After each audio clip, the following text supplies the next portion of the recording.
नमस्कार मित्रों, मैं Ashish Singh team education India की ओर से आपके सामने उपस्थित हूं। और जैसा कि आप जानते हैं कि कल हमने आपको latitudinal division of the northern plain के विषय में बातचीत की थी, है ना। अब आज जो हमारी जो बातचीत होगी वो रीजनल डिवीजन, ध्यान दीजिए, regional division of the northern plain, यानी क्षेत्रीय विस्तार है मैदान। उत्तर भारत का जो आपका मैदान है उसका क्षेत्रीय विस्तार कैसे होगा, तो उसको आज हमें पढ़ना है। तो आइए सभी लोग जल्द से जल्द जुड़ जाइए, है ना। थोड़ा सा कुछ लोगों से हम मिल लेते हैं, इसके बाद प्रारंभ करते हैं। ब्रजेश जी हैं, बिल्कुल। बुद्ध जी हैं। सक्सेना जी, एक बार फिर से आपको नमस्कार, आप डेली बिल्कुल समय पे रहते हैं। नूर अंसारी जी हैं, है ना, बिल्कुल। आइए, सक्सेना जी फिर से है, इसके बाद निशा जी, नीलम जी, दीपशिखा जी, है ना, बिल्कुल बिल्कुल। आइए सभी लोग, आप सभी मित्रों को हार्दिक शुभकामनाएं। इसलिए हार्दिक शुभकामनाएं क्योंकि देखिए पीसीएस के लिए भी बैच जाना प्रारंभ हो गई हैं और इसके अलावा सुपर टेट के लिए भी बैच जाना प्रारंभ हो गई। तो वहां पर भी जो आपके मित्र वगैरह हों उन सभी को भी बता सकते हो, और यहां से आप अच्छी तैयारी करने के बाद आप भी उसमें कहीं ना कहीं अपने आप को जो है रख सकते हो, है ना। तो इन सब चीजों को आपको समझना। तो आइए हम लोग शुरुआत करते हैं। ठीक, शुरू किया जाए।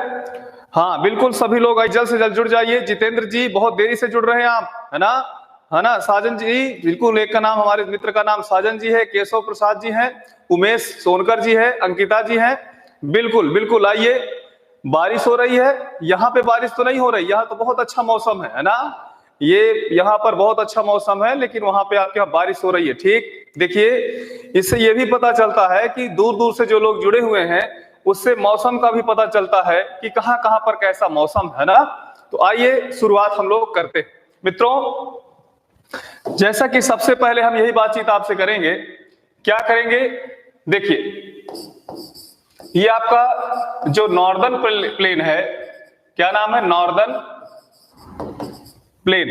नॉर्दर्न प्लेन का मतलब होता है उत्तरी मैदान। क्या होता है, उत्तरी मैदान। और उत्तरी मैदान का हमने आपको कल बताया था डिवीजन। तो जब कल भी डिवीजन बताया था मित्रों, सभी लोग बताइए, थोड़ा सा रिकैप कर लेते, बस 1 मिनट लगेगा। लैटिट्यूडनल जो डिवीजन हमने आपको बताया था मैदान का, नॉर्दर्न प्लेन का, उसमें सबसे ऊपर हमने क्या रखा था, क्या हमने बताइए, बांगर रखा था कि भाबर रखा था। मित्रों ध्यान दीजिए, कल के डिवीजन में तो भाबर, फिर इसके बाद तराई, तराई के बाद हमने आपको फिर इसमें क्या रखा था, तो वो खादर था, इसके बाद बांगर था। तो यहाँ पर मित्रों आपको बिल्कुल बताना है, हमारे बहुत से मित्र बताना भी प्रारंभ कर दिए, है ना, कि सबसे उत्तर में कौन सा रहा, भाबर क्षेत्र। भाबर क्षेत्र किसे कहते हैं उसके विषय में भी आप एक लाइन लिख दीजिए, किस प्रकार के क्षेत्र को भाबर क्षेत्र कहते हैं। तो मित्रों हमने आपको बताया था कि कंकड़ पत्थर युक्त क्षेत्र को हम क्या कहते हैं मित्रों, तो भाबर कहते हैं। क्या कहते हैं, कंकड़ पत्थर युक्त क्षेत्र को क्या कहेंगे मित्रों, तो हम इसे हम क्या कहेंगे, भाबर कहेंगे। इसके बाद तराई क्षेत्र किसे कहेंगे, आइए कुछ लोगों को समझते हैं, देखते हैं कि तराई क्षेत्र के लिए क्या लिख रहे हैं। तराई क्षेत्र किसे कहेंगे मित्रों, तराई क्षेत्र, तो तराई क्षेत्र कहेंगे जहां पर नदियों द्वारा ढेर सारा अवसादों को लाके जमा कर दिया जाता है, और वहां पे जो नदियां हैं वो बहुत ही मंद गति से प्रवाहित होती हैं, क्योंकि बहुत ज्यादा उनका जो है फैलाव हो जाता है।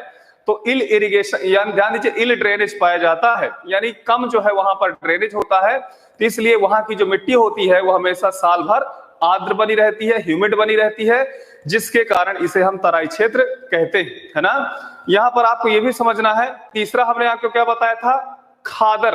तो खादर का मतलब क्या होता है मित्रों, क्या इसे हम ओल्ड एलुवियल बेल्ट कहेंगे कि न्यूली एलुवियल बेल्ट कहेंगे। मित्रों आप बताइए खादर किसे कहें।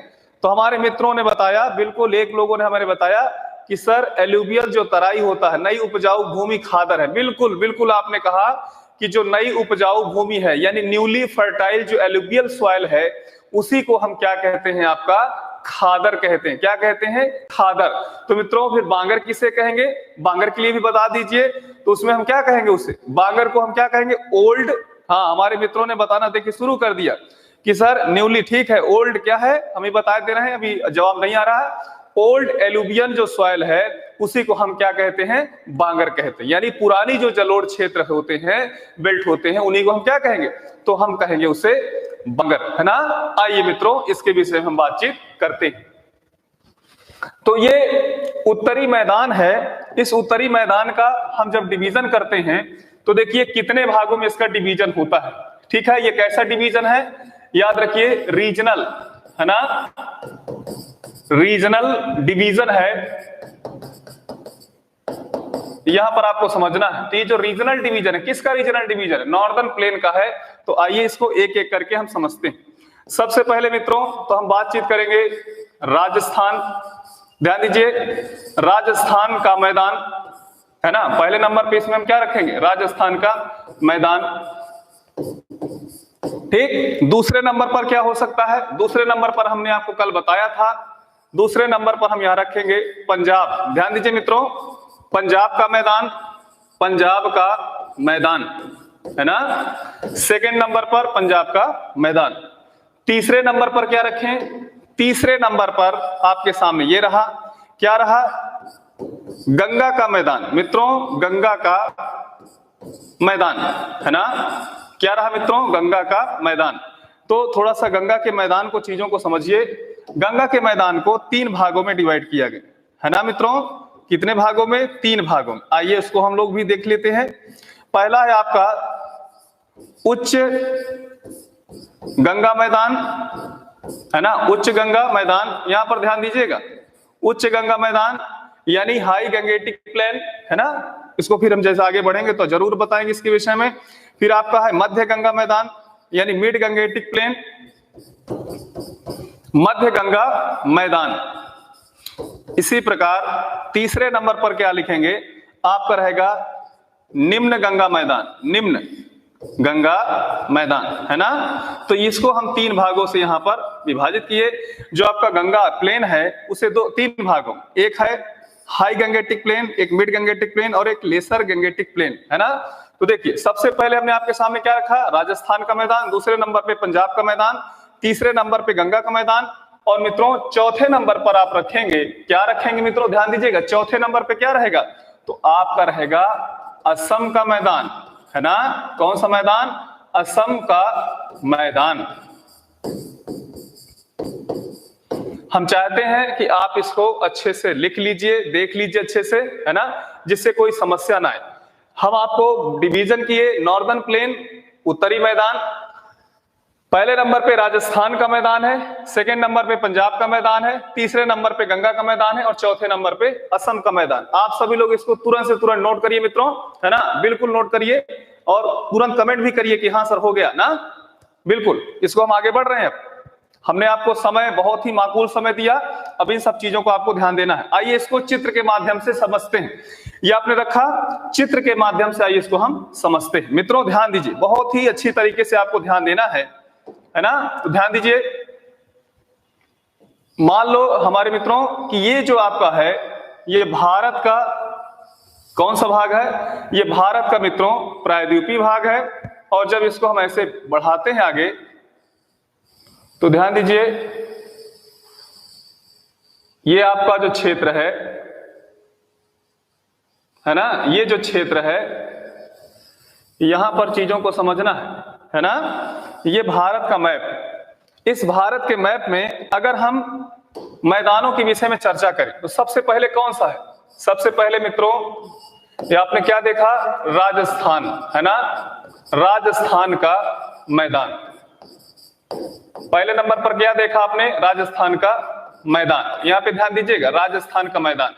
तो यहां पर इसे हम अगर हम अच्छे से रखें तो कैसे रखेंगे इसे, देखिए ध्यान दीजिए, ये जो राजस्थान का मैदान है इसको हम कुछ इस प्रकार से रख सकते हैं। ये कौन सा मैदान है, तो ये आपका मित्रों सबसे पहले आपको ध्यान देना, पहले नंबर पे क्या लिखा हुआ, राजस्थान का मैदान। तो ये जो भाग है, इस भाग को हम क्या कहेंगे, राजस्थान का मैदान कहेंगे। ठीक, ध्यान दीजिएगा सभी लोग, पहले नंबर पर हम क्या रखें, राजस्थान का मैदान। दूसरे नंबर पर देखिए आपके सामने है कौन सा मैदान है, पंजाब का मैदान। तो मित्रों ध्यान दीजिए, ये जो आपका क्षेत्र है ना, ये जो आपका क्षेत्र है, इस मैदान को क्या कहते हैं, दूसरे नंबर पर यहां पर क्या रखेंगे, सेकंड नंबर पर यहां पर पंजाब का मैदान, है ना, पंजाब का मैदान। ये लीजिए, दूसरे नंबर पर यहां पर पंजाब का मैदान हो गया। कोई दिक्कत तो नहीं आ रही सभी लोगों को? बिल्कुल समझिएगा आराम से। ये आपका पहले नंबर पे है राजस्थान मैदान, दूसरे नंबर पर आपका पंजाब का मैदान। इसी प्रकार गंगा का मैदान, जैसा कि आप जानते हैं गंगा का मैदान, मित्रों कौन सा मैदान? गंगा का मैदान, है ना। ये जो मैदान आपका है इसे हम क्या कहते हैं? ये गंगा का मैदान है। और यहां पर चीजों को ध्यान दीजिएगा सभी लोग, है ना। इन सब चीजों को बहुत ही अच्छे से ध्यान देना है। कैसे ध्यान देना है? बहुत ही अच्छे तरीके से इसको समझना है ना। तो ये लीजिए आपके सामने हम फिर से बनाए दे रहे हैं।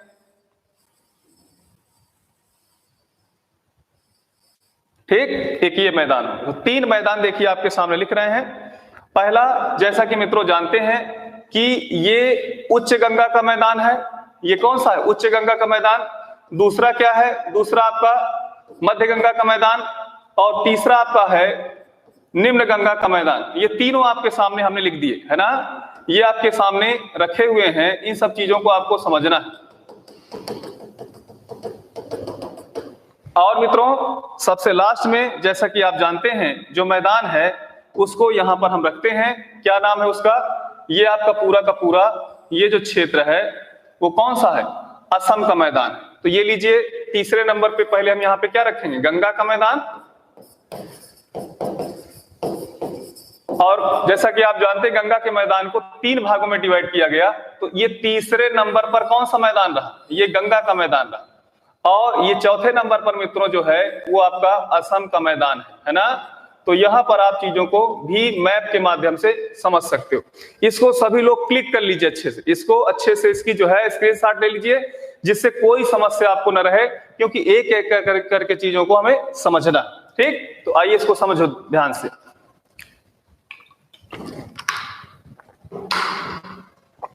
हो गया?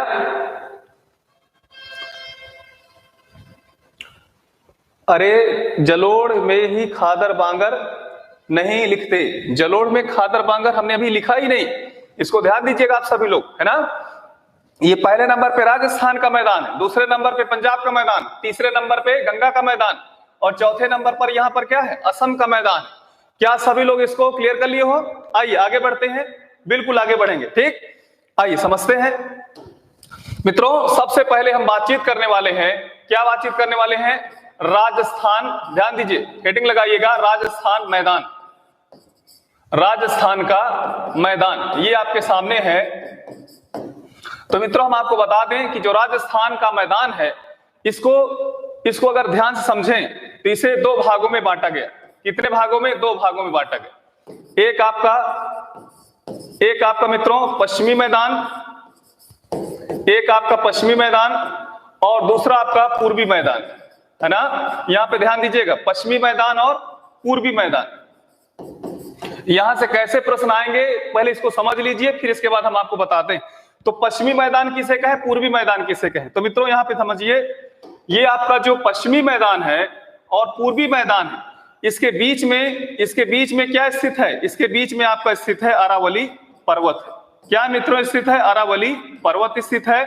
तो यहां पे समझिएगा, अरावली पर्वत के पूर्वी, ध्यान दीजिए, अरावली पर्वत के पूर्वी भाग को क्या कहते हैं? पूर्वी मैदान कहते हैं।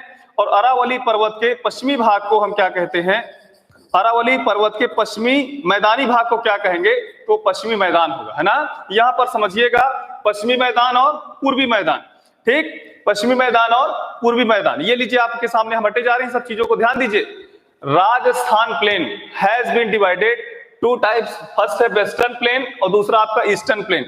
इन दोनों के बीच में कौन सा पहाड़ स्थित है? उसका नाम है अरावली। मित्रों इन दोनों के विषय में अगर हम यहां पे समझें, यहां पर समझिए ध्यान से, ये मान लो आपके सामने पूरी तरह से राजस्थान का मानचित्र है ना। किसका मानचित्र है? ये राजस्थान का मान लो मानचित्र, ये वाला, है ना।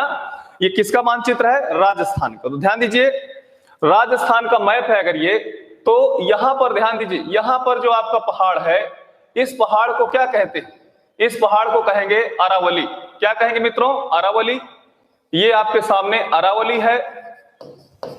तो हमने आपको क्या कहा कि अरावली के पूर्वी भाग को, अरावली पर्वत के पूर्वी क्षेत्र को हम क्या कहते हैं? ईस्ट प्लेन कहेंगे, और अरावली पर्वत के, ध्यान दीजिए, अरावली पर्वत के पश्चिमी भाग को हम क्या कहेंगे, पश्चिमी मैदानी भाग को क्या कहेंगे मित्रों, तो हम आपको इसे वेस्ट प्लेन कहेंगे, है ना, वेस्ट प्लेन। ये आपको समझ में आया? यानी राजस्थान को हम दो भागों में यहां पे डिवाइड किए, एक आपका जो है वेस्ट प्लेन है और दूसरा आपका ईस्ट प्लेन। सबसे पहले हम इसके विषय में बातचीत करते हैं। तो जो आपका वेस्ट प्लेन है, ध्यान दीजिएगा, इसको लिख लीजिए अच्छे से, ये लीजिए, इसकी जो है स्क्रीनशॉट तुरंत लीजिए आप लोग। यस सर बोल रहे हैं, ठीक है, वेस्ट प्लेन, बहुत अच्छे, सब लोग सही जा रहे हो, बिल्कुल बहुत अच्छे से जा रहे हो। अब यहाँ पे हम पश्चिमी मैदान की बातचीत करने वाले हैं, जल्द से जल्द आप लोग इसकी स्क्रीनशॉट लीजिए, है ना। आइए पश्चिमी मैदान के विषय में हम यहाँ पे चर्चा करते हैं। मित्रों, ये आपका रहा राजस्थान का पश्चिमी मैदान, किसका, राजस्थान का, यहां पर ध्यान दीजिएगा, राजस्थान का पश्चिमी मैदान। मित्रों, जैसा कि आप जानते हैं कि जो पश्चिमी मैदान है इसे दो भागों में बांटा गया। पहला जो आपका है वो क्या है, शुष्क मैदान, और दूसरा है मित्रों अर्ध शुष्क मैदान, है ना, अर्ध शुष्क मैदान। तो ये हम कैसे माने कि कौन सा शुष्क मैदान है, कौन सा अर्ध शुष्क मैदान है? तो मित्रों यहां पे समझिएगा ध्यान से कि ये जो शुष्क मैदान है और अर्ध शुष्क मैदान है, उसके बीच में ध्यान दीजिए, उसके बीच में ये इसको कैसे निर्धारित करते हैं, इसको ध्यान दीजिए, 25 सेंटीमीटर आइसो हाइट लाइन, है ना। इसका मतलब होता है कि 25 सेंटीमीटर सम वर्षा रेखा, है ना, ध्यान दीजिएगा, 25 सेंटीमीटर आइसो हाइट लाइन, या इसी को हम कहते हैं 25 सेंटीमीटर सम वर्षा रेखा। ये जो रेखा है, इस रेखा के माध्यम से हम इसको दो भागों में बांटते हैं, शुष्क मैदान और अर्ध शुष्क मैदान। तो ध्यान दीजिए मित्रों, 25 सेंटीमीटर वर्षा से अगर कम हो रही है, अगर इस क्षेत्र में, ध्यान दीजिए, ये दो भाग है, शुष्क मैदान और अर्ध शुष्क मैदान। जिस भी मैदान में 25 सेंटीमीटर से कम वर्षा होगी, अगर इसमें 25 सेंटीमीटर से कम वर्षा होगी, है ना, कम वर्षा होगी, तो जाहिर सी बात है ये शुष्क होगा, है ना, बिल्कुल होगा शुष्क। तो इसी को हम क्या कहते हैं, थार मरुस्थल कहते हैं। मित्रों ध्यान दीजिए, थार मरुस्थल कहेंगे। और दूसरा क्या इसमें रहेगा, इसमें क्या रहेगा, 25 सेंटीमीटर से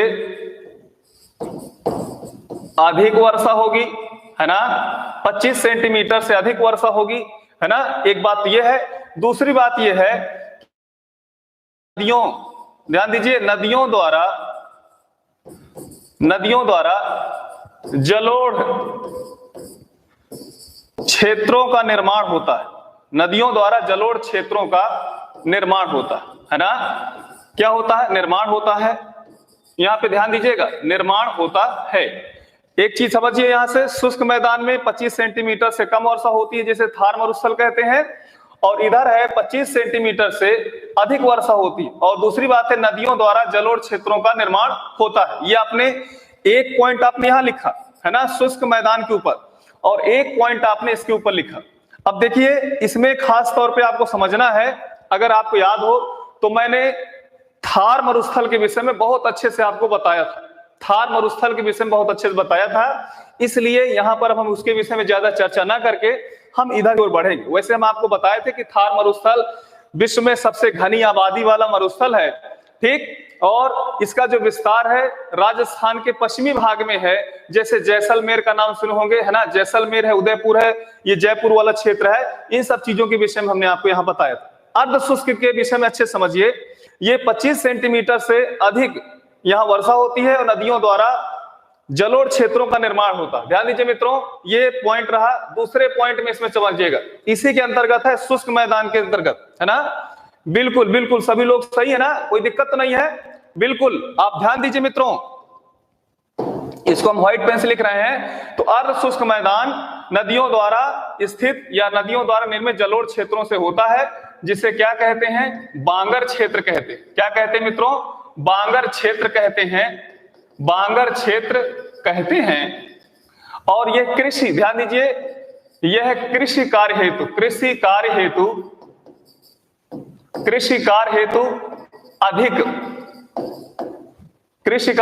अधिक उपजाऊ होता है। क्या होता है? उपजाऊ होता है ना, होता है, जिसे क्या कहते हैं राजस्थान में? जिसे राजस्थान में क्या कहते हैं? रोही कहते हैं, ROHI कहते हैं। रोही क्यों कहते हैं? ये बांगर क्षेत्र को यहां पर राजस्थान में क्या कहते हैं? रोही कहते हैं। बांगर एक उपजाऊ कृषि क्षेत्र है, इसको वहां पे क्या कहेंगे राजस्थान में? रोही के नाम से जाना जाता है। इसको ध्यान दीजिएगा, किसके नाम से? रोही के नाम से जाना जाता है। तो ये इसमें हमें आपको खास तौर पे चीजों को बताए। अब अगर इसको मैप के माध्यम से दोनों को हम अगर सेटअप करें, अच्छे समझें, तो आपको कोई समस्या यहां पर आने वाली नहीं। तो आइए उसको हम समझते हैं। जैसे देखो मित्रों, ये आप तो जानते हैं कि ये जो भाग है, मान लो ये पूरी तरह से राजस्थान का भाग है ना? किसका भाग है? राजस्थान का भाग है। और आपके सामने हम आपको बता दें कि देखिए, ये राजस्थान का ये वो हिस्सा है, ये राजस्थान का वो हिस्सा है जिसे हम क्या कहते हैं? थार क्षेत्र कहते हैं। ये क्या है? थार मरुस्थल कहते हैं, कह सकते हैं ये थार मरुस्थल है। और यहां पर आपको पता होना चाहिए कि यहां पर एक नदी है, उसका नाम है घग्गर नदी। कौन सी नदी है मित्रों? घग्गर नदी। मैंने बताया ना कि बांगर क्षेत्र नदियों द्वारा निर्मित होता है, तो ये घग्गर नदी का क्षेत्र है। इसके बाद ये क्या है? शेखावती नदी। ये शेखावती नदी का क्षेत्र है, ये है ना। और इसके बाद ये है आपका लूनी नदी का क्षेत्र, लूनी नदी का क्षेत्र। तो आप देख रहे हैं ना कि इन नदियों द्वारा इस क्षेत्र में जो निर्मित मैदान है, उसी को हम क्या कहते हैं? इसी को हम अर्ध शुष्क बांगर या रोही मैदान कहा जाता है। बांगर या रोही मैदान कहा जाता है ना। और ये वाला क्या है? ये हम आपको बताएं, शुष्क मैदान कहते हैं। और इस शुष्क मैदान को हम क्या कहते हैं? थार मरुस्थल कहते हैं। तो आप इसको अच्छे से देख लीजिए, समझ लीजिए, जिससे आपको कोई समस्या ना हो, है ना। बिल्कुल बिल्कुल मित्रों, जल्द से जल्द इसको जो है अपना देख लीजिए। ये पूरा का पूरा जो है आपका राजस्थान की बातचीत हमने कर दिया, राजस्थान, है ना। और इसमें एक चीज आपको और समझ लेना है। देखिए, सब हो गया हो तो फिर अब इसके आगे समझिए कि ये जो पूरी की पूरी बेल्ट है, ये क्या है? ये अरावली पर्वत वाली, ये अरावली पर्वत वाली बेल्ट है। और इस अरावली पर्वत बेल्ट के अगर आप इधर देखेंगे तो ये जो क्षेत्र है, इसी को क्या कहते हैं? पूर्वी मैदान कहते हैं। तो ये जो पूर्वी मैदान है, अगर इसका विस्तार देखेंगे तो अरावली पर्वत के ये पूरब की ओर है। इसका मतलब ये है कि यमुना नदी के, और ध्यान दीजिए, अरावली पर्वत के बीच में जो स्थित मैदान है, उसी को क्या कहते हैं? पूर्वी मैदान है। इसका उत्तर में पंजाब हरियाणा तक विस्तार है, और दक्षिण में जब आप आएंगे तो इसका जो विस्तार है, आप जानते हैं कि कम से कम ये आपका मध्य प्रदेश और गुजरात तक विस्तार है। इसका विस्तार की अगर हम बातचीत करें तो ये भी उत्तर में पंजाब और हरियाणा, है ना। ये तो आप जान ही रहे हो, पंजाब और हरियाणा में इसका विस्तार है। इधर किसका विस्तार होगा? तो इधर आप देख रहे हैं गुजरात, है ना। उत्तर में पंजाब हरियाणा और दक्षिण में गुजरात तक इसका विस्तार है। तो ये आप इस चीज को अपना देख लीजिए, ठीक। अब इसमें प्रश्न कैसे पूछा जाता है, समझिए ध्यान से। पहला प्रश्न ये पूछा जाता है कि राजस्थान में स्थित मैदान को दो भागों में जब डिवाइड किया गया, तो ध्यान दीजिए, शुष्क क्षेत्र या शुष्क मैदान तथा अर्ध शुष्क मैदान के मध्य स्थित आधार रेखा को क्या कहा जाता है? यानी शुष्क मैदान तथा अर्ध शुष्क मैदान के बीच स्थित आधार रेखा को क्या कहा जाता है? ये प्रश्न पूछा जा चुका है मित्रों। तो इसमें आपको जो सही जवाब देना है वो देना है 25 सेंटीमीटर समवर्षा रेखा, 25 सेंटीमीटर समवर्षा रेखा, है ना। फिर दूसरी बात यह है कि राजस्थान के, ध्यान दीजिएगा, राजस्थान के अर्ध शुष्क मैदान में वर्षा होती है। तो उसमें ऑप्शन में रहेंगे 4 ऑप्शन। पहला रहेगा 25 सेंटीमीटर से कम वर्षा, 25 सेंटीमीटर से अधिक वर्षा, है ना। अब बाकी और भी आपका नीचे दे सकता है, लेकिन इसमें क्या रहेगा? 25 सेंटीमीटर से अधिक वर्षा। ठीक। तीसरा इसमें क्वेश्चन पूछा जाता है कि राजस्थान बांगर किसे कहा जाता है? तो राजस्थान बांगर को क्या कहा जाता है? अर्ध शुष्क मैदान को राजस्थान बांगर के नाम से जानते हैं। ध्यान दीजिए, एक प्रश्न ये भी पूछा जाता है कि किस राज्य में स्थित बांगर क्षेत्र को रोही कहा जाता है? तो यहां पर आपको रोही किसे कहते हैं? तो ध्यान दीजिए, राजस्थान के बांगर क्षेत्र को रोही कहते हैं। और जो अगले प्रश्न है, जैसे अब आप ध्यान दीजिए, नदियों की बातचीत है तो नदियों का जो अलग से चैप्टर रहेगा, लेकिन फिर भी यहां नदियों के विषय में पूछा जाता है कि राजस्थान के अर्ध शुष्क क्षेत्र में कौन कौन सी नदियां जलोढ़ या जलोढ़ क्षेत्र का निर्माण करती? तो देख लीजिए, आपके सामने घग्गर नदी है, शेखावती नदी है और लूनी नदी। मित्रों ध्यान दीजिए, घग्गर नदी, शेखावती नदी और लूनी नदी का जो है ये क्षेत्र है। तो आशा करते हैं कि आप सभी लोगों को ये बहुत अच्छे से समझ में आया होगा, किसी तरह कोई प्रॉब्लम नहीं होगी। हम अभी मिटाने वाले नहीं हैं। जो हमारे मित्र बहुत देरी से जुड़ रहे हैं वो तुरंत इसकी जो है एक स्क्रीनशॉट ले लीजिए, फिर हम लोग आगे बढ़ते हैं। मित्रों स्क्रीनशॉट लीजिए, तब तक हम कुछ कमेंट पढ़ लेते हैं। रोही, राजस्थान रोही, बहुत सही। बांगर को बिल्कुल, खादर बांगर का ज्यादा उपजाऊ, बिल्कुल बिल्कुल हम कह सकते हैं। तो ठीक है, आप सभी लोग अच्छे से देख लिए हो, कोई समस्या तो नहीं है? थोड़ा सा जरूर आप हमको कमेंट करिए कि क्या कोई प्रॉब्लम तो नहीं इस क्षेत्र से लेकर, है ना? क्योंकि देखिए, हमें जो पढ़ाना है मित्रों, हम अच्छी तरीके से जानते हैं। जब आप सजेशन देते हो तो उस पर हम विचार करते हैं। अब विचार क्या करते हैं कि भाई बच्चों का अपना जो सजेशन है, अगर पॉजिटिव सजेशन है तो उसको ध्यान दिया जाए, बिल्कुल ध्यान दिया जाए। क्योंकि पढ़ाना किसके लिए? आपके लिए पढ़ाना। एक एक क्वेश्चन ध्यान दीजिए, बूंद बूंद से घड़ा भरता है। और जिस प्रकार बदले हुए पैटर्न में आप देख रहे हैं कि भूगोल के किस प्रकार के प्रश्न पूछे जा रहे हैं, इसी तरह के कॉन्सेप्चुअल प्रश्न पूछे जा रहे हैं ना। तथ्यात्मक चीजों पर अब बातचीत ना होकर कॉन्सेप्चुअल चीजों पे बातचीत यहाँ पर होती है, तो है ना, कॉन्सेप्ट बेस्ड होते हैं। तो ठीक है, आगे बढ़े। ठीक है सर, बिल्कुल बिल्कुल भैया, आगे बढ़ रहे हैं हम लोग, आगे बढ़ते हैं। तो ध्यान दीजिए, जैसे कि थोड़ा सा हम सबसे पहले पीछे आएंगे। पीछे क्यों आएंगे, यहां से आपको समझना है। पीछे हम इसलिए आएंगे, ये लीजिए, ये राजस्थान का मैदान पूरी तरह से हमने आपको बता दिया। अब हमारी बातचीत किसको लेकर है? पंजाब के मैदान के लेकर, है ना। किसके मैदान को लेकर है? पंजाब का मैदान को लेकर। तो आइए पंजाब मैदान के लिए हम बातचीत यहां पर करते हैं। ठीक, पंजाब के मैदान को लेकर यहां पर बातचीत करते हैं। तो ये रहा आपके सामने पंजाब का मैदान। कौन सा मैदान? पंजाब का मैदान। मित्रों पहले समझ लीजिए, बहुत अच्छे से समझिएगा। जैसे मान लो थोड़ी देर के लिए ये हम आपके सामने जो मैप बना रहे हैं, बार बार इन सब चीजों को समझते जाए कि किस प्रकार ये जरूरी है मानचित्र, है ना। अगर आप मानचित्र का समझ नहीं रख पा रहे हैं तो फिर समस्या उत्पन्न हो सकती है ना। तो इन सब चीजों को आप समझिएगा। देखो, क्या आप ये जानते हैं कि जो पंजाब है वो भारत में भी पंजाब है और पाकिस्तान में पंजाब है। मित्रों जब भारत और पाकिस्तान का पार्टीशन हुआ, बंटवारा हुआ, तो ध्यान दीजिए, ये हमारे पास जो पंजाब बचा उसे हम क्या कहते हैं? ईस्ट पंजाब कहते हैं। ईस्ट पंजाब, है ना, यानी पूर्वी पंजाब। और पाकिस्तान में जो चला गया उसे क्या कहेंगे मित्रों? वेस्ट पंजाब कहेंगे। यहां तो आपको ध्यान देना है। तो कुल मिला के ये देखा जाए कि भाई हमने सुना है, एक गाना है कि पंछी, नदियां, पवन के झोंके, अर्थात ये तीनों जो हैं इनको किसी पॉलिटिकल बाउंड्री की आवश्यकता नहीं होती। इनको हम किसी पॉलिटिकल बाउंड्री के माध्यम से रोक नहीं सकते हैं। तो यहां पर भी आपको समझना है कि 1947 में जब देश आजाद हुआ और उसी समय जब पार्टीशन प्रारंभ हो गया, तो कहीं ना कहीं पंजाब दो टुकड़ों में अलग हो गए। एक आपका पंजाब ये रहा और दूसरा मित्रों पंजाब आपका ये रहा। ठीक, तो एक चीज आपको समझना है कि जो पंजाब, ध्यान दीजिएगा, पंजाब मैदान का विस्तार, पंजाब मैदान का विस्तार इंडिया और पाकिस्तान देशों में है। पहली बात तो यह है कि अगर हम पंजाब मैदान की बातचीत करें तो वो कहां पर है? इंडिया और पाकिस्तान पर।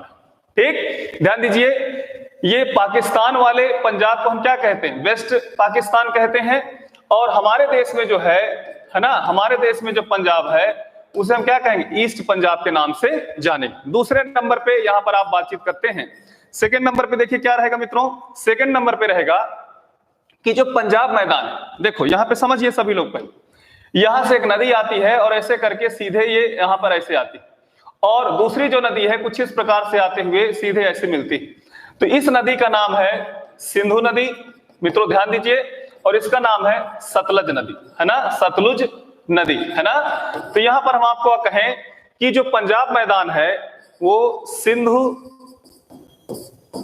व सतलज, सिंधु या व सतलुज नदियों के बीच में, नदियों के बीच में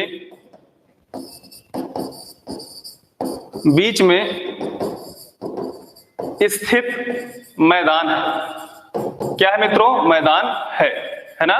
यहां पर दूसरे पॉइंट में आपको नोट करना है कि पंजाब जो मैदान है वो सिंधु व सतलज नदियों के बीच में स्थित मैदान है।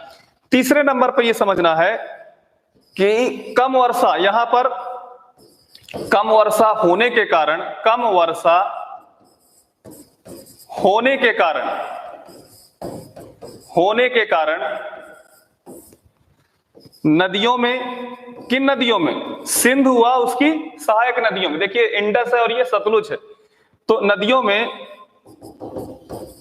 सिंचाई हेतु, सिंचाई को अंग्रेजी में क्या कहते हैं? इरिगेशन कहते हैं, है ना। सिंचाई हेतु बहुउद्देशीय परियोजनाओं, बहुउद्देशीय मल्टीपर्पजेज, है ना, बहुउद्देशीय परियोजनाओं का निर्माण किया गया, है ना, परियोजनाओं का निर्माण किया गया। मित्रों ध्यान दीजिए, परियोजनाओं का निर्माण किया गया, है ना।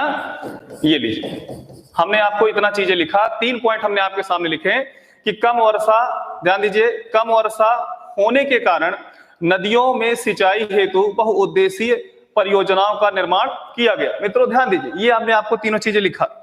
अब यहां पर समझना है कि जब कम वर्षा होती है और नहरों के माध्यम से, बहुउद्देशीय परियोजनाओं के माध्यम से जब सिंचाई होगी, तो आपको भी पता है कि पंजाब क्षेत्र में या पंजाब मैदान में ढेर सारा जलभराव की स्थिति रहेगी। मित्रों पंजाब मैदान में अत्यधिक जलभराव की स्थिति में और अत्यधिक रासायनिक उर्वरकों व कीटनाशक दवाओं के प्रयोग के कारण यहां की मिट्टी जो है पूरी तरह से प्रदूषित हो गई है, अनउपजाऊ हो गई।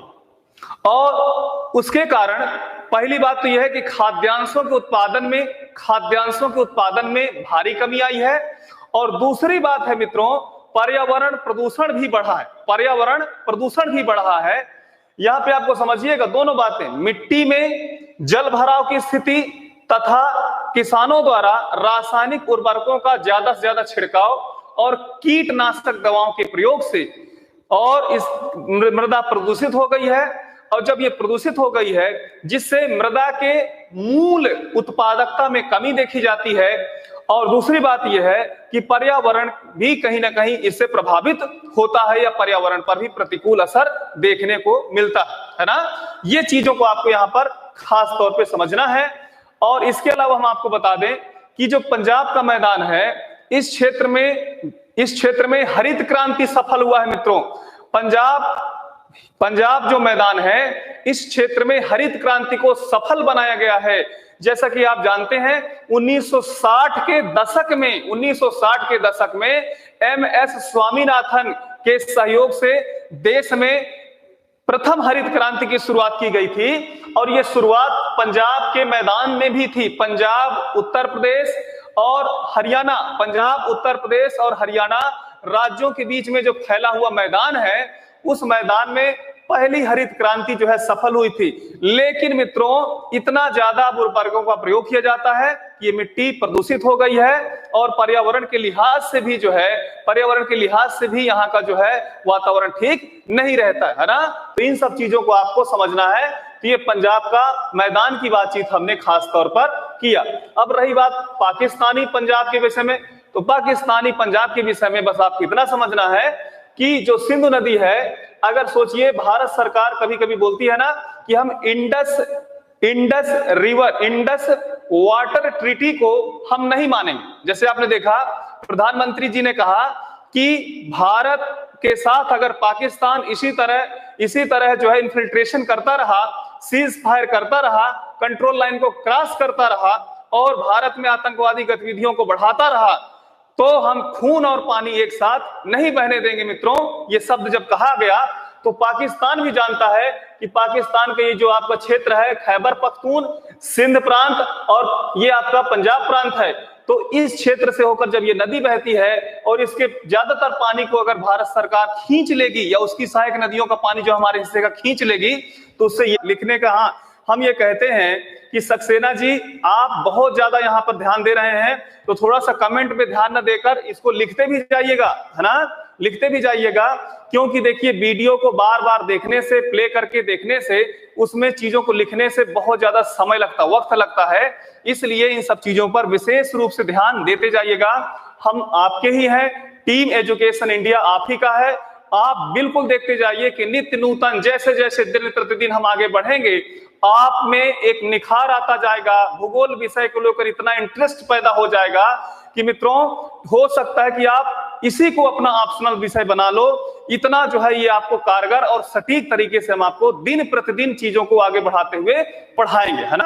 प्रारंभ में जैसा कि आप जानते हैं फैक्चुअल चीजें ज्यादा रहती हैं, उसमें हमने डाटा आपको दिया था तो उसमें थोड़ा सा पॉइंट की कुछ प्रॉब्लम हो सकती है, उसमें खास तौर पे उतना आपको हो सकता है कि ठीक ना लगा हो, लेकिन धीरे धीरे जैसे हम कॉन्सेप्चुअल चीजों में आगे बढ़ रहे हैं तो आपके जो पॉजिटिव रिस्पांस है, आपके जो पॉजिटिव कमेंट हैं, हमें कहीं ना कहीं बहुत ही ज्यादा जो है उत्साहित कर रहे हैं, हमें बहुत ज्यादा जो है कहीं ना कहीं और भी प्रेरित कर रहे हैं कि बच्चों को बहुत अच्छा जो है दिया जाए, है ना। तो आइए सब लोग आगे बढ़ते हैं। आइए मित्रों, जैसा कि मित्रों अब हम फिर से थोड़ा सा पीछे आएंगे। पीछे क्यों आएंगे, क्यों आएंगे पीछे, यहां से आएंगे पीछे, क्योंकि यहां पर हमें जो है बातचीत क्या करना है, क्या करना है मित्रों, तो ध्यान दीजिए। अब गंगा का मैदान, तीसरे नंबर पर क्या है, गंगा का मैदान। तो गंगा का जो मैदान है इसको पहले आप अच्छे से डिजाइन कर लीजिए जिससे आपको कोई समस्या ना हो। मित्रों जो गंगा का मैदान है इसे 3 भागों में बांटा गया। एक है उच्च गंगा,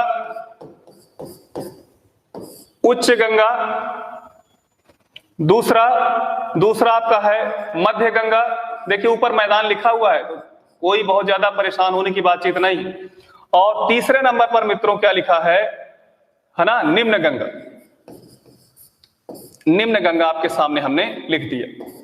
अब इसके विषय में हम समझते हैं कि जो आपका पहले नंबर पर क्या है, उच्च गंगा है, दूसरे नंबर पर यहां पर क्या है, मध्य गंगा, और तीसरे नंबर पर यहां पर क्या है, तो यहां पर आपका निम्न गंगा है ना।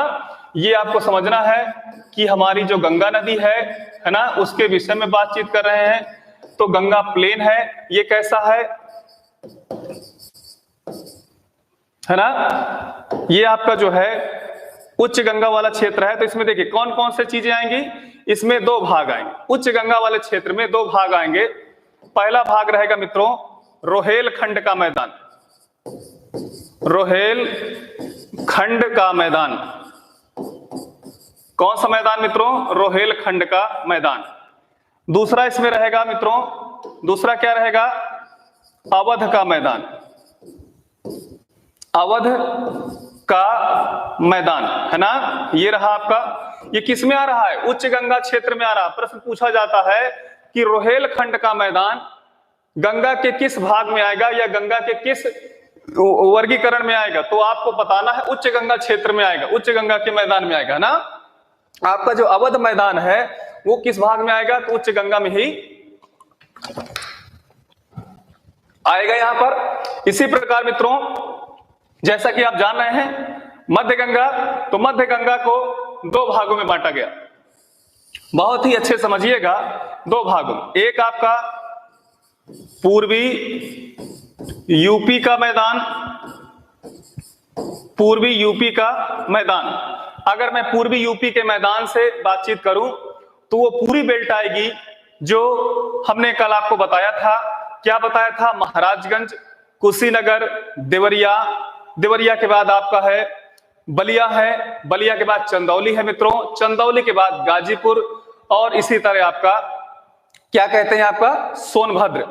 और इसके अलावा अगर हम आगे बातचीत करें तो पूरा का पूरा गोरखपुर आ जाएगा, आजमगढ़, मऊ, बलिया भी आ जाएगा, है ना। तो ये जो क्षेत्र हम आपको बता रहे हैं, इसी प्रकार आपका जो है क्या कहते हैं, मिर्जापुर, भदोही, ये जितना भी क्षेत्र है, ये जो सब क्षेत्र है वो किसके अंतर्गत आएगा, पूर्वी यूपी का मैदान के अंतर्गत आएगा। और दूसरा मित्रों ध्यान दीजिए क्या है, बिहार का मैदान। बिहार का मैदान, हमारे जो मित्र बिहार से हो वो जरूर इसमें कमेंट करें कि हाँ सर ये चीजें हम लोग अच्छी तरीके से भली भांति परिचित हैं जो हम आपके सामने लिखने जा रहे हैं। बिहार का मैदान यानी मध्य गंगा का जो मैदान है वो पूर्वी यूपी में है और बिहार के रीजन पर है। तो आप जरूर इस पे कमेंट करिए जो हमारे मित्र बिहार से हो। तो देखिए सबसे पहले इसमें हम कौन से मैदान को देखते हैं बिहार के, जैसे आपने नाम सुना होगा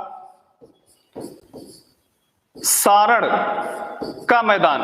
मित्रों सारण का मैदान, यहां पर आपको ध्यान देना है, हमने पहले नंबर पे क्या लिखा, सारण का मैदान, यानी जो बिहार है, बिहार के सबसे पश्चिम में जो उत्तर प्रदेश से लगा हुआ है उस मैदान को क्या कहते हैं, सारण का मैदान कहते हैं। हमारे जो मित्र हों वो जरूर आप हमको बताइए। बिल्कुल बिल्कुल सागर कुमार जी, सारण, बिल्कुल बहुत अच्छे। और दूसरे नंबर पर हम आपके सामने लिखने जा रहे हैं, सेकेंड नंबर पर हम आपके सामने लिखने जा रहे हैं, देखिए क्या लिखने जा रहे हैं मित्रों, इसको बहुत ही अच्छे से देखिएगा। तो दूसरा आपका मिथिला, ध्यान दीजिए, मिथिला का मैदान, मिथिला का मैदान है ना, ये आपके सामने है मिथिला का मैदान। तो जो हमारे मित्र मिथिला क्षेत्र से हो, यानी बिहार के मध्य क्षेत्र को बाढ़ प्रभावित क्षेत्र है ये होता है, मिथिला का मैदान क्या है, बाढ़ प्रभावित क्षेत्र है। तो मिथिला के मैदान को हम क्या कहते हैं, यानी ध्यान दीजिए बिहार पर स्थित है, बिहार के मध्य में स्थित है। यस सर, बिल्कुल, देखिए हमारे जो है ना, बिल्कुल हमारे मित्र बोल रहे हैं यस सर, बहुत सही, हाँ ठीक है ना मित्रों, आप समझते जाइए। देख लीजिए हम यूपी के हैं और बिहार में आपके जो है ना, बिहार के विषय में बातचीत यहाँ पर कर रहे हैं। तीसरे नंबर पर मित्रों जैसे आपने नाम सुना होगा मगध का मैदान, मगध का मैदान, मगध का मैदान। तो ये रहा आपके तीन मैदान हमने आपको यहाँ पे सामने रखा, सारण का मैदान, और दूसरे नंबर पर हमने क्या रखा, मिथिला का मैदान, और तीसरे नंबर पर हम यहाँ पे आपके सामने मगध का मैदान रखा जो मध्य गंगा से संबंधित है। मित्रों ध्यान दीजिए, मध्य गंगा से संबंधित जो आपके क्षेत्र हैं वो पूर्वी यूपी का मैदान है, और बिहार का जो मैदान है इसे सारण का मैदान।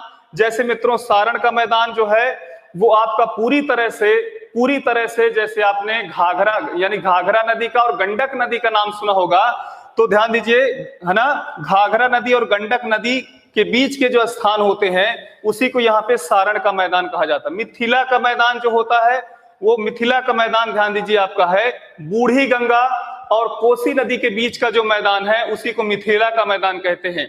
और मगध का मैदान जो है आप समझ सकते हैं, मगध का मैदान तो आप जान रहे हैं कि कोसी के जस्ट जो है दाहिने साइड, यानी दाहिने साइड का मतलब पश्चिमी जो मैदान होगा उसे मगध का मैदान कहेंगे।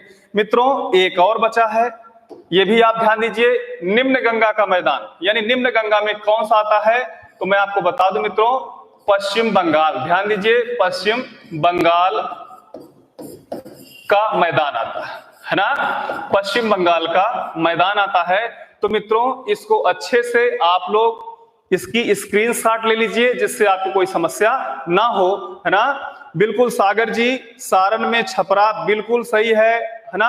अश्विनी जी हैं, ओके सर बहुत अच्छा है, मैं विशाखापट्टनम से हूं इसलिए ऑनलाइन है ना, इस ऑनलाइन क्लास में, बहुत सही, विशाखापट्टनम से आप इतनी दूर से पढ़ते हैं, विशाखापट्टनम है ना, आप आंध्र प्रदेश में विशाखापट्टनम स्थित नीलम यादव जी हैं, जी सर लिख लिया, बहुत सही। तो आइए मित्रों इसके विषय में हम एक एक करके चर्चा आपसे करते हैं, है ना।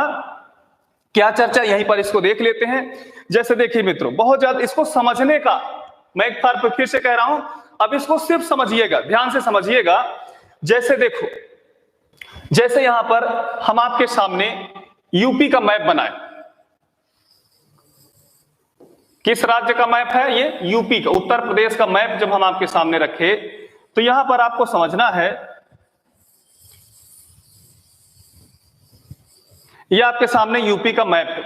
मित्रों अब आप जानते हैं कि जो गंगा नदी है वो ऐसे आकर, है ना, ऐसे आकर सीधे जो है और ये यहां से सीधे जाती है। ये कौन सी नदी है, ये गंगा नदी है मित्रों। तो ये जो गंगा नदी है इस गंगा नदी में ध्यान दीजिए, ये किस जिले में एंट्री करती है? ये उत्तर प्रदेश के बिजनौर, ध्यान दीजिए, बिजनौर जिले में एंट्री करती है। गंगा नदी उत्तर प्रदेश के बिजनौर जिले में एंट्री करती है। और ये आपका ध्यान दीजिए कौन सी नदी है? ये आपका है यमुना नदी। कौन सी नदी है मित्रों? यमुना नदी है, यमुना, है ना? कौन सी नदी है मित्रों? यमुना नदी। तो ये जो यमुना नदी है ये सहारनपुर से एंट्री करती है। कहां से? सहारनपुर से एंट्री करती है। मित्रों ध्यान दीजिएगा, गंगा नदी जब उत्तरकाशी जो जिला है, किसका जिला है? उत्तराखंड राज्य का जिला है।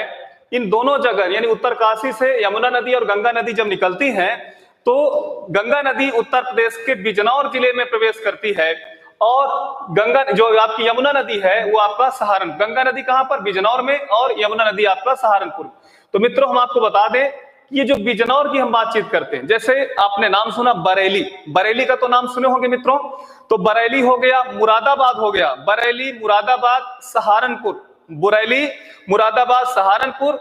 और ध्यान दीजिए मेरठ का जो है जो कुछ क्षेत्र है, तो कुल मिला के देखा जाए कि यहां पे समझिए रोहेलखंड, रोहेलखंड का मैदान, मित्रों जो आपका रोहेलखंड का मैदान है वो उत्तर प्रदेश के, ध्यान दीजिए, उत्तर प्रदेश के उत्तर पश्चिम, उत्तर प्रदेश के उत्तर पश्चिम को कहते हैं। क्या कहते हैं? उत्तर प्रदेश के उत्तर पश्चिम क्षेत्र को कहते हैं। और इसमें हम आपको बता दें बरेली, मुरादाबाद, मेरठ, है ना? कौन सा हो गया? मेरठ। ये जो क्षेत्र है, मैं आपको इसमें 3 ये जिले नहीं लिखा हूं, मैं मंडल लिखा हूं। आपको पता होना चाहिए कि बरेली एक डिवीजन है जिसके अंतर्गत शाहजहांपुर का नाम सुने होंगे, पीलीभीत का नाम सुने होंगे, बदायूं का नाम सुने होंगे, ये आपके जिले आते हैं। मुरादाबाद में भी आपका, मुरादाबाद में अमरोहा जैसे आपने नाम सुना, अमरोहा के बाद रामपुर का नाम सुना, संभल का नाम सुना, ये सब मुरादाबाद में आते हैं। मेरठ में आपने नाम सुना, क्या नाम सुना आपने? बागपत का नाम सुना, हापुड़ का नाम सुना, गाजियाबाद है, इसी तरह गौतम बुद्ध नगर है और बुलंदशहर है। तो इन सब चीजों के विषय में आप सुन रहे हैं। तो कुल मिला के जो रोहेलखंड का मैदान है उत्तर प्रदेश के उत्तर पश्चिम क्षेत्र में स्थित है, बरेली, मुरादाबाद और मेरठ जैसे मंडलों में, है ना? और दूसरा हमने आपको सामने लिखा अवध का मैदान। तो हम अवध के मैदान को क्या कहते हैं? ध्यान दीजिए, अवध का जो मैदान है ये जैसे आपने देखा कौन सी नदी है? रामगंगा। कौन सी नदी है? रामगंगा। तो ध्यान दीजिए यमुना, गंगा और रामगंगा, यमुना, गंगा और रामगंगा का जो ये क्षेत्र है, इस पूरे क्षेत्र को क्या कहते हैं? अवध का मैदान कहते हैं। कौन सा ये क्षेत्र है? ये आपका ये है ना, ये जो क्षेत्र है इस पूरे क्षेत्र को अवध का मैदान कहेंगे। यानी गंगा, यमुना और रामगंगा तथा गोमती नदी से लेकर, है ना, यानी जो रामगंगा है, रामगंगा की इधर और इधर समझिएगा, गोमती नदी से लेकर ये जो पूरा क्षेत्र है इस क्षेत्र को अवध का मैदान कहते हैं, जो बहुत ही ज्यादा व्यापक है और बहुत ज्यादा ही उपजाऊ है ना मित्रों, ये सब चीजें। इसी तरह देखिए आप भी जानते हैं कि इधर से जो नदियां जाती हैं वो कहीं ना कहीं बिहार में गंगा से मिलती है, चाहे वो आपकी क्या हो, घाघरा हो, चाहे आपका गंडक हो। तो घाघरा और गंडक नदियों के बीच में जो स्थान है, मैदान है, उसी को पूर्वी, ध्यान दीजिए मित्रों, उसी को हम क्या कहते हैं? पूर्वी उत्तर प्रदेश का मैदान कहते हैं। और इसके अलावा जैसे आप जानते हैं, यानी कुल मिला के देखें तो आपका उच्च गंगा का जो मैदान है वो ये पूरा है, ये पूरा है, जिसे 2 भागों में डिवाइड किए, एक रोहेलखंड का मैदान और दूसरा अवध का मैदान मित्रों, है ना? रोहेलखंड का मैदान और अवध का मैदान। और इसी प्रकार जो आपका मध्य गंगा का मैदान है उसको 2 भागों में, तो ये आपका पूर्वी मैदान होगा और इसके बाद तुरंत आपका बिहार शुरू हो जाएगा मित्रों। क्या शुरू हो जाएगा? बिहार शुरू हो जाएगा। तो बिहार में हम आपको बता रहे हैं सारण का मैदान, जो सारण का मैदान आपका घाघरा और गंडक नदियों के बीच में। इसी प्रकार मिथिला का मैदान है बूढ़ी गंडक और कोसी नदी के बीच में। और इसके बाद आपका जो मगध का क्षेत्र है वो कोसी के दाहिनी ओर स्थित है। और इसी तरह हम आपको बता दें इसमें एक और मैदान है जो पश्चिम बंगाल का मैदान होता है। तो पश्चिम बंगाल का मैदान आपको समझना है कि जो एक नदी है, ध्यान दीजिए, पश्चिम बंगाल के लिए थोड़ा सा हम आपको बता दें यहां पर खास तौर पे, जैसे आप जानते हैं कि ये जो नदी है गंगा, ये एक इधर आ जाती है और एक इधर चली जाती है। तो ये जो क्षेत्र बच रहा है, इस क्षेत्र को ही पश्चिम बंगाल का मैदान कहते हैं। इस नदी को आप भी जानते हैं कि इसका क्या नाम है, पद्मा नदी नाम है, और इसका क्या नाम है, हुगली नाम है ना। तो पद्मा और हुगली के बीच का जो मैदान है, इसी को क्या कहते हैं, पश्चिम बंगाल का मैदान कहते हैं, है ना, पश्चिम बंगाल का मैदान कहेंगे। तो ये हम आपको जो है जिसमें चीजें आपको कॉन्सेप्ट बेस पूरी तरह से समझा दिए हैं। रोहेलखंड का जो मैदान है मित्रों, वो आपका मुरादाबाद, सहारनपुर, मेरठ जैसे मंडलों के बीच में है। अवध का जो क्षेत्र है, तो अवध क्षेत्र में आपका खास तौर पे आपका लखनऊ है, आपका इलाहाबाद हो गया। इलाहाबाद के अगर आप इधर आते हैं तो कानपुर वगैरह क्षेत्र, कानपुर क्षेत्र से लेकर पूरी तरह से आप अंबेडकर नगर तक आ सकते हो, तो ये आपका अवध का क्षेत्र हो गया। इसी प्रकार अब आपका पूर्वी जो आपका क्षेत्र है, तो पूर्वी क्षेत्र में हम आपको खास तौर पर बताएं घग्गर व मित्रों, घग्गर व क्या है, गंडक नदियों के बीच का मैदान। अब एक और बचता है, एक और बचता है मित्रों, उसको भी ध्यान से समझ लेते हैं। बस 5 मिनट का आप हमको और समय दे दीजिए, 5 मिनट में हम आपको इसको समझा देंगे। क्या नाम है उसका, उसका नाम है मित्रों असम, असम का मैदान, है ना। तो आइए इसके विषय में समझते हैं। जैसा कि आप जानते हैं कि मित्रों, जब ये यहां से ऐसे शुरू होता है, ये भारत का क्या है, पूर्वी क्षेत्र है, भारत का ये क्या है, पूर्वी रीजन है, ईस्टर्न रीजन है। तो यहां पर आप जानते हैं कि यहां से एक नदी आ रही है ऐसे करके, और जब ये नदी ऐसे आ रही है तो ये गिर कहां रही है, ये गिर रही है मित्रों बंगाल की खाड़ी में। ये क्या है, बंगाल की खाड़ी, है ना। ध्यान दीजिएगा, ये जो नदी है, इस नदी को क्या कहते हैं, इस नदी को अलग अलग देशों में अलग अलग नाम से जानते हैं। जैसे तिब्बत में इसे सांगपो कहते हैं, क्या कहते हैं, सांगपो कहते हैं, सांगपो, है ना। और क्या कहते हैं, यार्ली कहते हैं, यार्ली, है ना। यहां पर क्या कहते हैं, इसे दिहांग कहते हैं, यहां क्या कहते हैं, इसे जमुना कहते हैं, है ना, जमुना कहते हैं। कुल मिला के ये ब्रह्मपुत्र नदी है। तो ध्यान दीजिए मित्रों, जब ये नदी जो है यहां से चलती है, तो अरुणाचल प्रदेश में एक बहुत बड़े गार्ज का निर्माण करती है। जब यहां से चलती है तो नामचा बरुआ पहाड़ को काट कर जब ये नीचे गिरती है, तो वहां पर एक बहुत बड़ी घाटी का निर्माण करती है, उसका नाम है कोरबा गार्ज। क्या नाम है, कोरबा गार्ज का निर्माण करती। अब इसके बाद जब ये आगे बढ़ती है तो एक बहुत ही समतल घाटी है, कुछ इस प्रकार से समतल घाटी है यहां से यहां तक। और ये घाटी कुछ इस प्रकार से, जैसे कि आप जो है कहीं पर जो है चल रहे हो, जैसे मान लीजिए कोई बेंच रखी हुई है, बिल्कुल सपाट हो, उसमें आप चल रहे हो और उसी में आपकी नदी भी बह रही है, तो उस प्रकार की घाटी है। इस प्रकार की घाटी को हम क्या कहते हैं, रैंप घाटी। क्या कहते हैं मित्रों, रैंप घाटी। रैंप का मतलब होता है कि बहुत ही समतल हो, जिसमें आप बहुत आसानी से चल सको, दौड़ सको, एक तरह का अपना प्रदर्शन भी कर सको, है ना। प्रदर्शन करने का मतलब ये है कि उसमें आप अपना जो है कोई जैसे चलने वाला होता है ना, कैटवॉक जैसा होता है कुछ ऐसा, तो उसमें भी आप कर सको। तो इस घाटी को क्या कहते हैं, रैंप घाटी कहते हैं। और इसी रैंप घाटी के क्षेत्र में जो मैदान है, उसी को क्या कहते हैं, असम का मैदान कहते हैं मित्रों। कौन सा मैदान, असम का मैदान कहेंगे, है ना। इस मैदान के इधर मित्रों, जैसा कि आप जानते हैं, इस मैदान के इधर जो है पूरा का पूरा आपका मेघालय, मेघालय असम से ही अलग हुआ है। मेघालय में जो मेघालय का पठार है, गारो खासी जयंतियों को लेकर ये अलग हो गया, तो इधर आपका पूरा तरह से मेघालय लगा हुआ है। और इधर जब आप जाएंगे तो मेघालय जैसे ही समाप्त होता है तो यहाँ पर रैंप घाटी का निर्माण होता है, तो उसी को हम क्या कहते हैं, असम का मैदान कहते हैं, जो ब्रह्मपुत्र और उसकी सहायक नदियों द्वारा निर्मित होता है।